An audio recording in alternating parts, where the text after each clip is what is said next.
Okay, so what I have to say is something that should take me a month to say. I have 20 minutes, so I'm going to get down to business right away. Initially, I thought of a slightly bloggy sort of title for this presentation. Then I realized actually what we have to do is not just 7 steps. Each of those steps is just enormous. But we do have to do this as a country. We have 95 lakh teachers, and we, as you know, we have crores of children. So, of the 7 steps that I propose, the first step is to confront the situation as it actually is. I say this because in my meetings at ministries, in the states, in many NGOs, very often there are things that are completely missed out and we do not see the context actually. So for the last 25 years, actually more, but we have been doing between 20 to 45 million days of in-service training. You can add pre-service. What I'm going to say in this presentation applies to both pre-service and in-service in some ways. Though pre-service has its own requirements, and I don't think I'm talking too much about it. You do not need studies to show that this investment, it's a huge investment, so many million days of in-service training, does not get much return. From very early on, like from mid-1990s, there were some things that we know about all the teacher education, in-service teacher training, and other kind of TPD things that we do. The first is that whatever we communicate with teachers, it assumes a certain situation which does not exist in reality out there.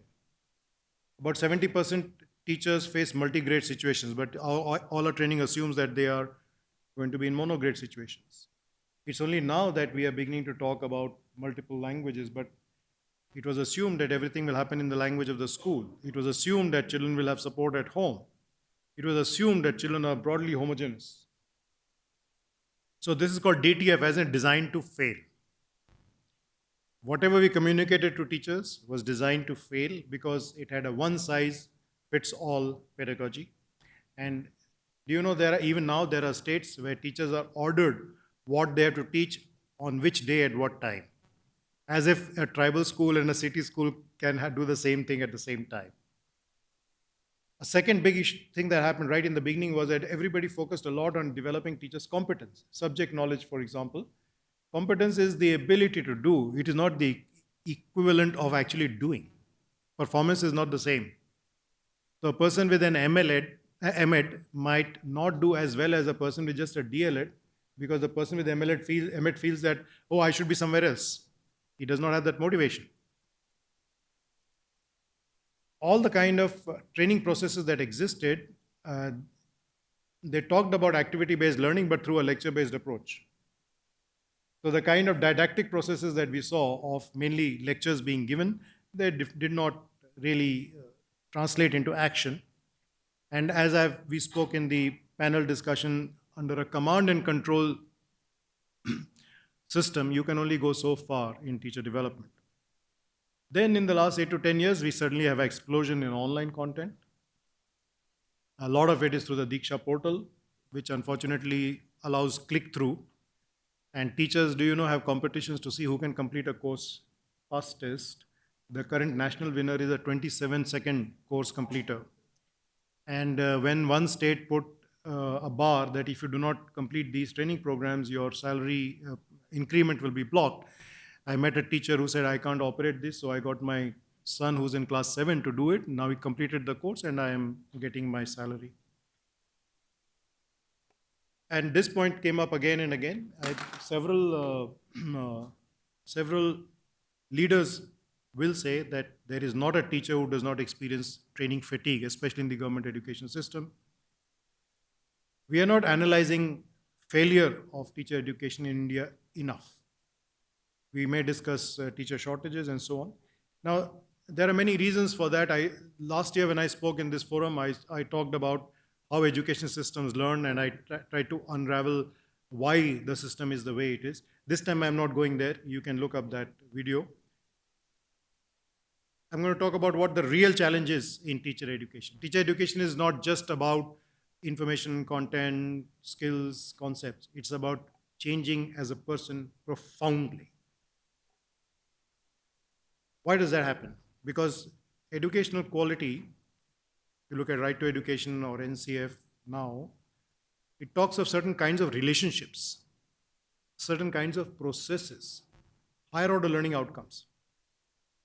It talks of processes, for example, experiential learning, where you encourage children to go through challenging experiences, reflect on them, apply them. It talks of two-way relationships, of trusting children. All of these things teachers have never experienced themselves. How can they reproduce those for their children? A very big issue which we somehow never talk about is that education is a lot about control and hierarchy. So in the classroom, the pedagogy is that the teacher controls children and he says, if you don't do well, I can punish you, I can give you poor marks. Now we are talking of pedagogy which actually brings children's experience and context into the class, which respects children, gives them space, which addresses their needs even if they cannot attend regularly. And assessment is supposed to see if the teacher is succeeding or not whether children are succeeding or not. So we are reversing this hierarchy. How is that going to happen? If you don't have a strategy for it in your teacher education, you are not going to get. There are many aspects that are now being highlighted. I put new in quotation marks because they were always there, but now again being emphasized: social emotional aspects, integration, experiential learning, ongoing assessment, holistic progress card of 22 pages for each child, higher order learning, inclusion, vocational education, MLE, national performance standards for teachers. Many of these are to be learned by the same teacher. We don't know what is the sequence in which they learn, how many of them can be learned at one time. Another big shift that is already happening now is that we are losing between 15 and 30% of our teaching learning time due to climate issues. We did a survey in 4 states. We found about 15 days school is actually closed. But then there are near extreme climate events, like it's very hot. So you don't close the school, but you can't teach well and you can't learn well. So we are losing 30% of our time in this. So school now has to be a space, a state of learning and not a physical space, which means you learn outside, inside, everywhere. So if you have to deal with all of this, you have to change as a person who enters teacher education, your beliefs, assumptions, attitudes, to recognize diversity among children, which is now really super diversity, and accountability towards them. And of course, new concepts, skills, ability to update oneself. It's a lot to expect from teacher education. And that's why you don't get enough of it, because when we plan teacher education, our ambitions are so low. They will learn this subject, they will learn the pedagogy of this subject, but that they have to change and transform as beings is something we don't really see enough. And for that to happen, you have to do many other things. The third big step is, for this transformation, what do teachers actually need? And mostly needs analysis is interpreted as simply asking teachers, what do you need? That's not enough. You need to define very clearly what exactly is expected in terms of performance, as in observable, visible, measurable performance, and where the teacher currently is. That gap is the need. Typically, teachers have 4 questions in every training that you take part in, and mostly they are not answered, which is, what exactly do I have to do? Don't say be creative. Don't say do experiential activity. What does it mean? What do I have to do? And why do I have to do it? And how will it help me? And how do I do it in my situation? Because my situation is very different from the training. And lastly, the result in terms of children's learning will come much later. But while I'm doing it, how do I know I'm doing it right? I have no way. Another aspect that gets left out in teacher education planning is that teachers not only have to acquire new things, like new concepts, new abilities, but they have to shed certain things, like attitudes. Everybody talks of gender issues, for example, discrimination. The two have very different methods of working with. If you don't plan for it, you cannot deliver it. Earlier, some mention was made that people talk of science of learning and simplistically apply it to teaching. The science of teaching is very different. Teachers need to experience success in order to change. We mentioned this. And as a result, I believe that we do not understand our teachers' needs sufficiently in whatever efforts we make, and therefore we do not succeed. So in order to succeed, we need to focus on how teachers learn and change. And this is the core of what I want to talk about. So, uh, when activity based learning was first talked about, we found that everywhere everyone knows the term, but nobody knows what it actually is. So, we invented this term called Zinglo. Suppose I tell you that Zinglo is red and green and huge, and you tell somebody else, and they tell somebody else, and slowly everybody knows the Zinglo is red and green and huge, but nobody has seen it ever. Nobody knows what it is actually. Does it small, big, so on. That's what pedagogy is like in India, whether it is constructivism, experiential learning, activity based, everybody talks about it. Very few know exactly what it looks like. The assumption is if we tell teachers the right thing, they will start doing it. It's a very amazing notion. All of us know what the right things to eat are, for example. That knowledge does not prevent us from eating other things. So it's a simplistic notion that in training I will tell teachers the right thing and they will start doing it. No, it doesn't happen like that. Something else is required. They need to experience it experience that different thing. They need to reflect on it. They need to apply on it. It needs to be consolidated. You have to address the ground realities. You have to co-create that understanding. So in teacher education, truth is not a thin line. It's a range. In that range, when people work together, wherever they are in the range, they are right. Like visioning your school or your classroom. It has to be rolled out in stages. All of it cannot be done in one go. That is how teachers really learn. Another aspect is that in any decent curriculum, there are skills, there are items of information, there are concepts, and their attitude. Each of these is learned differently. So for example, if you were talking of experiential learning, just the definition of experiential learning is just an information item. But to develop the skill, you need to practice it. To develop the concept, you need to come across many different versions of it and then to know what is common, and then you have a concept. And to have the attitude, you need to experience that from your facilitator, reflect on it, and be appreciated when you yourself do it. Each has a different method. But in our teacher education program, you do not find that variety of method.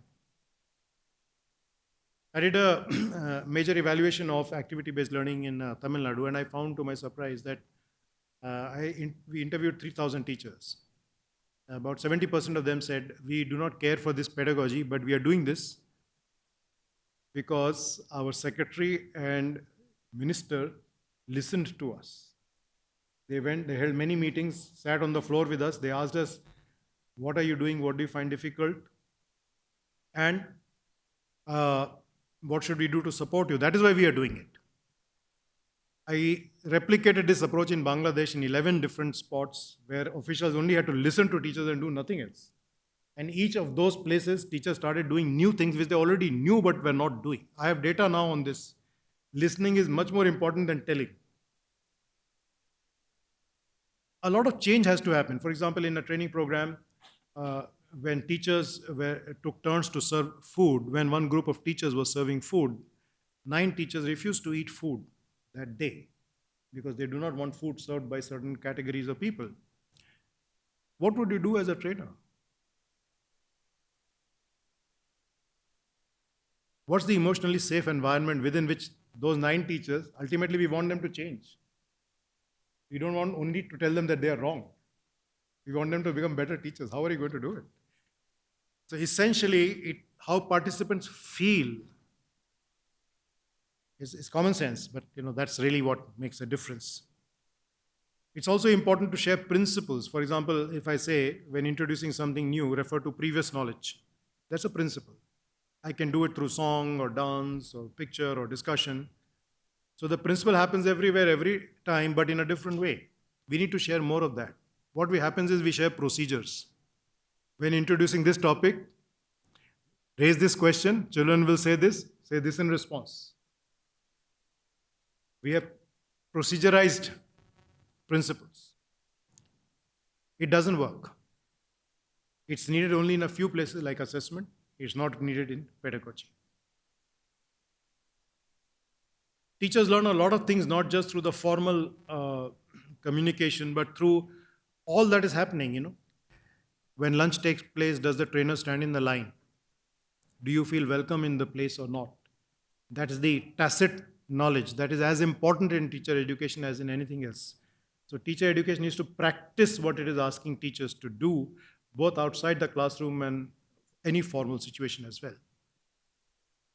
I already mentioned this, that it is only when teachers become heroes to their children or community. And the way to enable this, and this is a critical thing, especially in service, find out what's the easiest thing for teachers to do and ask them to do it, but only that, succeed in it, and then provide the next, and then provide the next, so that in an incremental manner, you actually enable the teacher to change drastically. As an example, using TLM is very difficult, but very often training start with that. Actually doing oral activities is much easier. Like if I say in this room, what do you see that begins with P? You can do that quite easy. It's very easy to do. Now, if I want you to write, I have to move around and see if you're doing it correctly. So it's a little more complex. Now, if I want you to use cards, I have to form groups, give the material, then do it.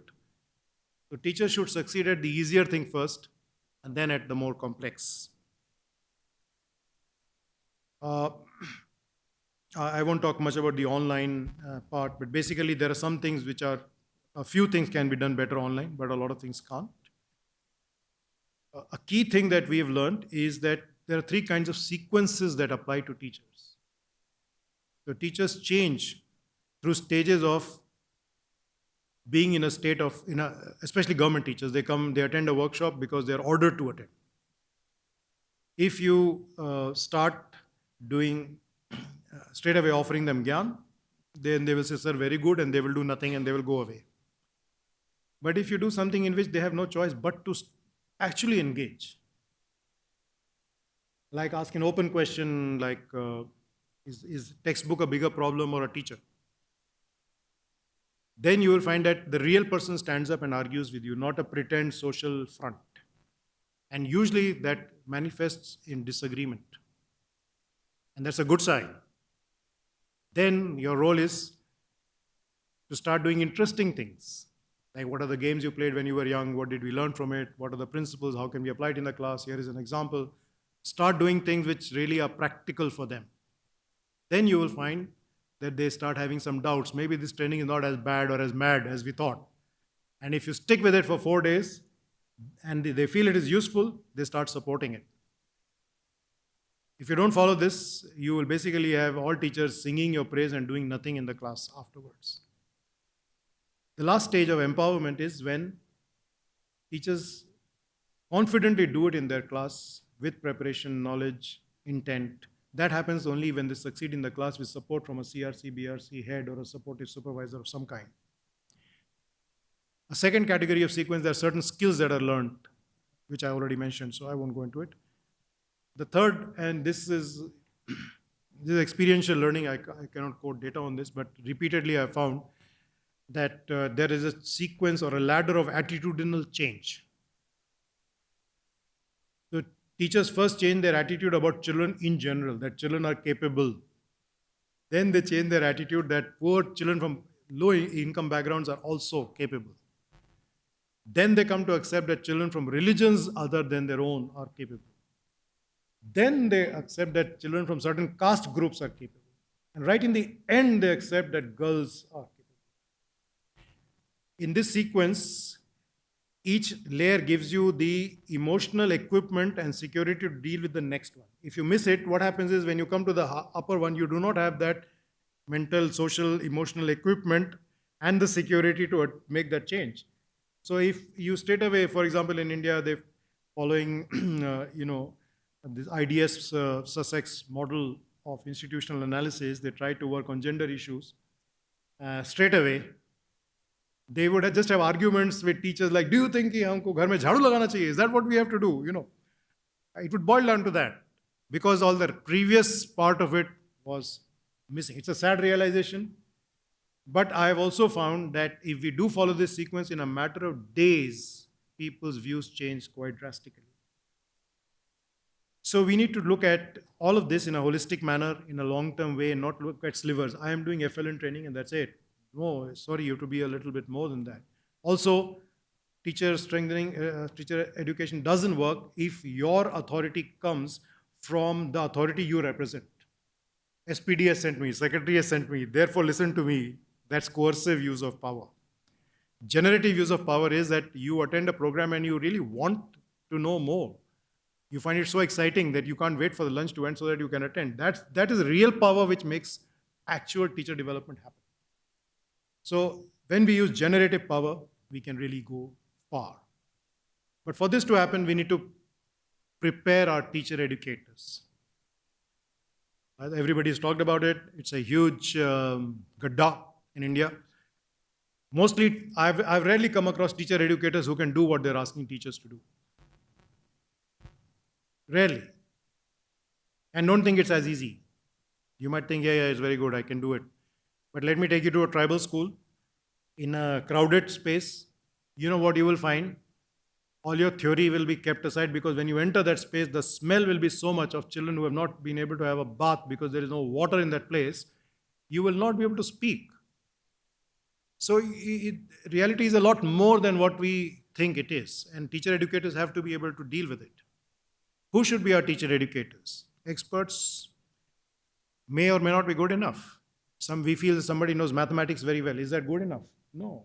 You need a lot more than that. The analogy I use is that since teaching is performance art, like sports. So you may have sports scientists who are terrific in the sports science, but that doesn't make them great coaches. To be that, they need to use that knowledge, but also have been good enough in that sport themselves. Teacher educators need an enormous amount of professional development. I've rarely met people who can stand before an audience and hold its attention. That's a skill. You may not have knowledge, but you have that skill. At least you have an entry point.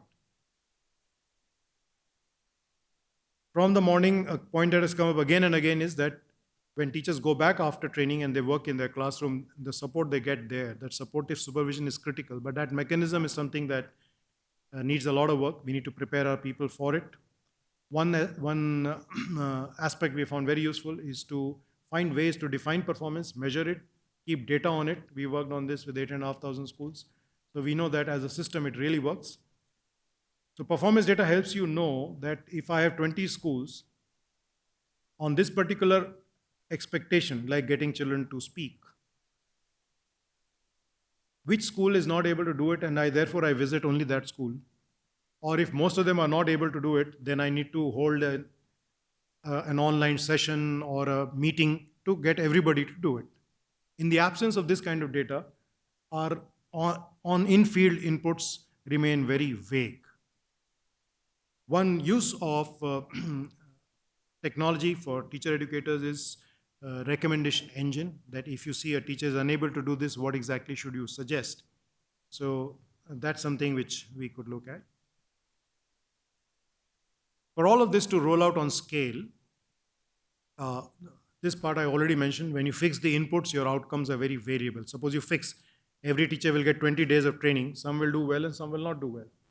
But if you fix it, every teacher will definitely ensure do this, then some will need more and some will need less. So you need to plan and administer differently. For anybody who wants this to happen on scale, you will have to do this with state educational leadership and administrative leadership. And that leadership has to go through the stages that I've written here. And only in this sequence.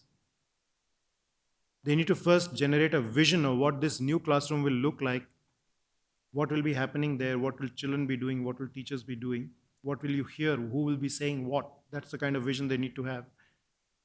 And that's done in a participatory, experiential manner. It takes 3 to 4 days. It's not that 2-hour thing.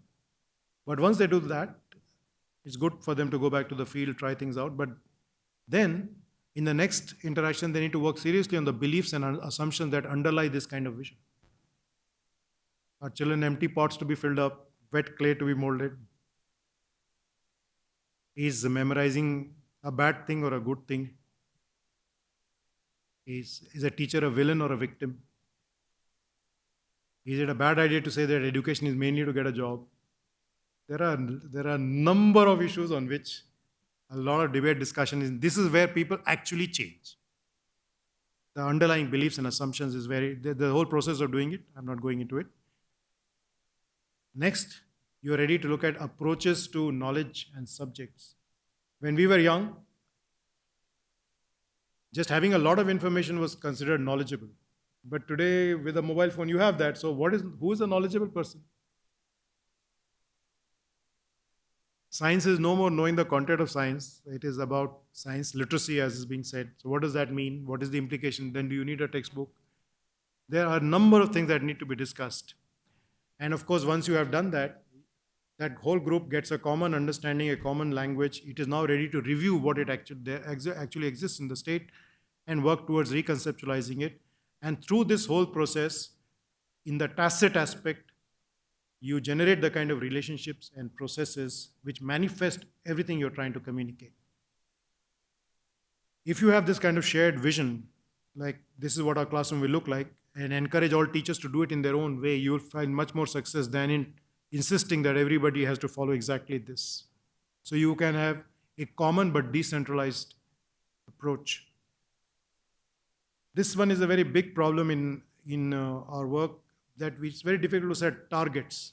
We need to find ways to set targets to define what improved classroom processes are. You have to define it in a concrete manner and say that what percentage of teachers will be doing what for what percentage of time. And of course, you have to do it for not just for teachers, but for CRCs, BRCs, diets, and a CRT. So this last bullet here is the way to do it on a large scale. A targeted, owned. Ownership is very important. Ownership comes if those who are involved can take decisions. Customizable, incremental transformation process backed by supportive supervision over the long term is the key to success on scale. This is like Anil Swaroop's whatever, administratively, it's a bit like that, sorry, and this needs contextualizable codification. See, a large scale system works on codification. If you do not codify, you cannot scale. But you have to codify in such a way that it can be adapted to each situation. It cannot have standards only for teachers. It must have standards for all the levels: trainers, CRCs, BRCs, diets, SCRTs, DEOs, BEOs. You need to have performance data for all of them and not just for teachers and students as we are currently doing. And of course, you need to finance it. So for all of this, we need to take an ecosystem view, which is competence is not equal to performance. That is, just because somebody is competent, it doesn't mean they will start performing. And just because somebody is performing, it doesn't mean they will start generating results. Performance is not equal to effectiveness because they may not be getting the support that they need.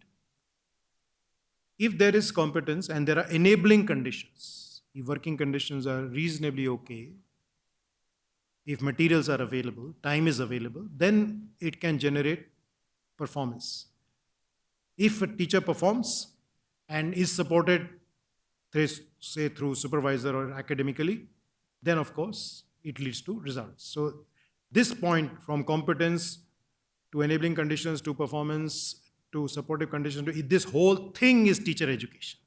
It's not just the first part of it. There are two categories of components in our education system. One set of components is directly inside the classroom, which includes curriculum, pedagogy, materials, planning, assessment, etc. All of these things have to be aligned with each other. Currently, we are in a situation where new curricula are rolling out. So you might have one kind of curriculum, another kind of textbook, and a third kind of assessment. If they are not aligned, then teacher education will face a problem. It also has to be supported by what is done in a system. Recruitment, deployment, working conditions, planning, budgeting, fund flow. This is one of the biggest issues. Monitoring, evaluation, performance assessment, institutional development. All of this has to change for it to happen. This is the largest, longest of the 7 steps. So to revise, if you want to strengthen teacher education, confront the context, recognize that the real challenge is profound change. Understand what teachers actually need in context of this and how teachers learn and change. Prepare your teacher educators, revamp the delivery, take an ecosystem view, and I'm sure you agree, what a long road ahead we have. Travel well. Thank you.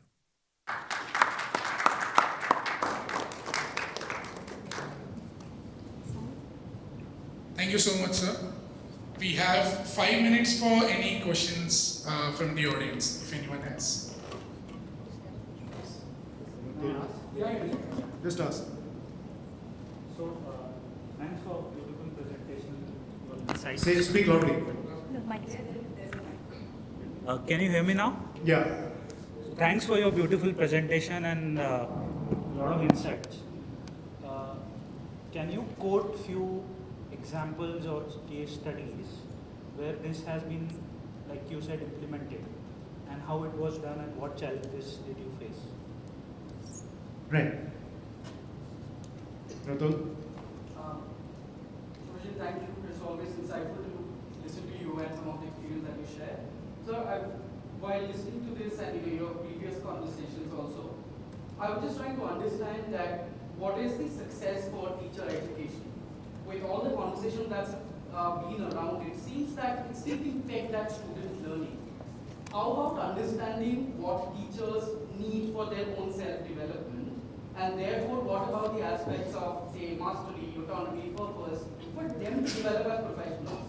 And not just have all the conversations just around having students being Sure. A to B. Any thoughts on that? Sure. So, yes. I'm Shadi and from the delegation. So my question is also going to be from a philanthropy lens.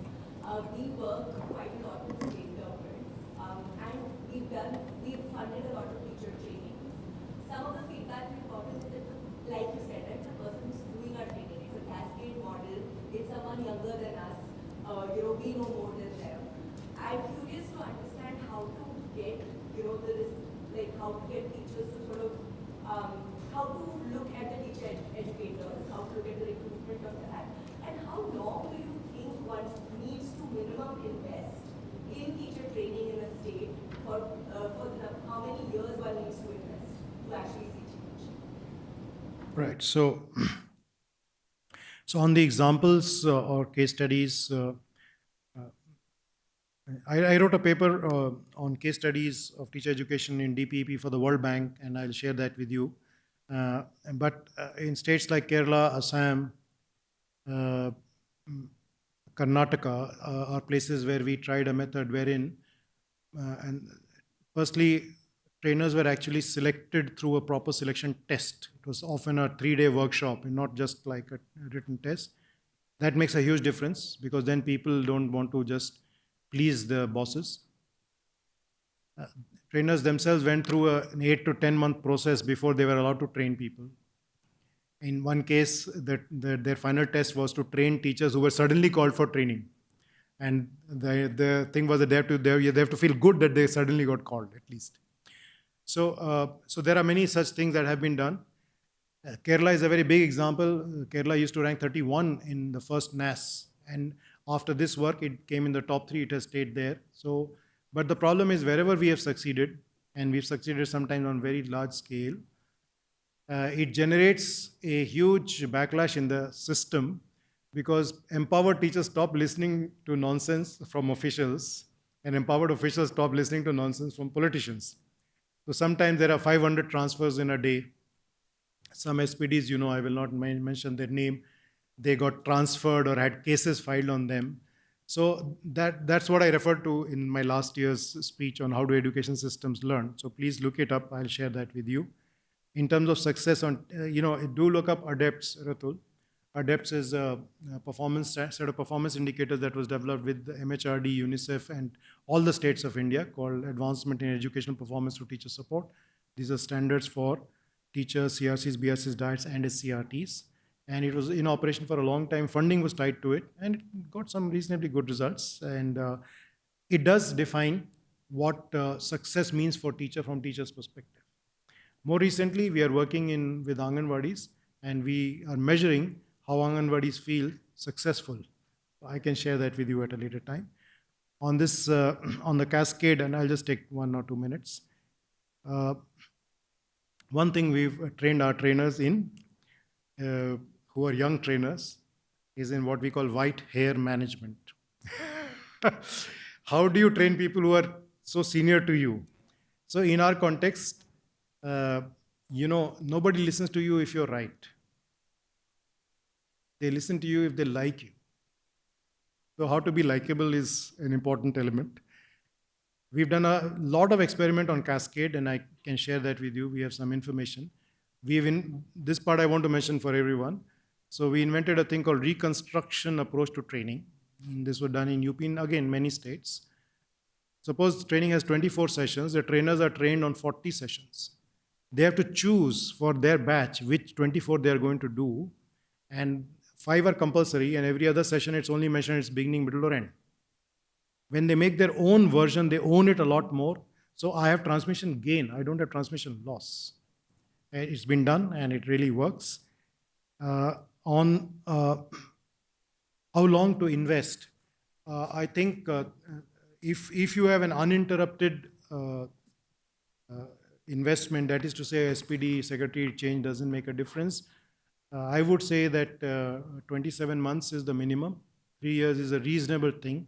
5 years, if you give me, I'll change the world. I never get less than more than a year. But that's how much time it will take. Thank you. Thank you so much, sir.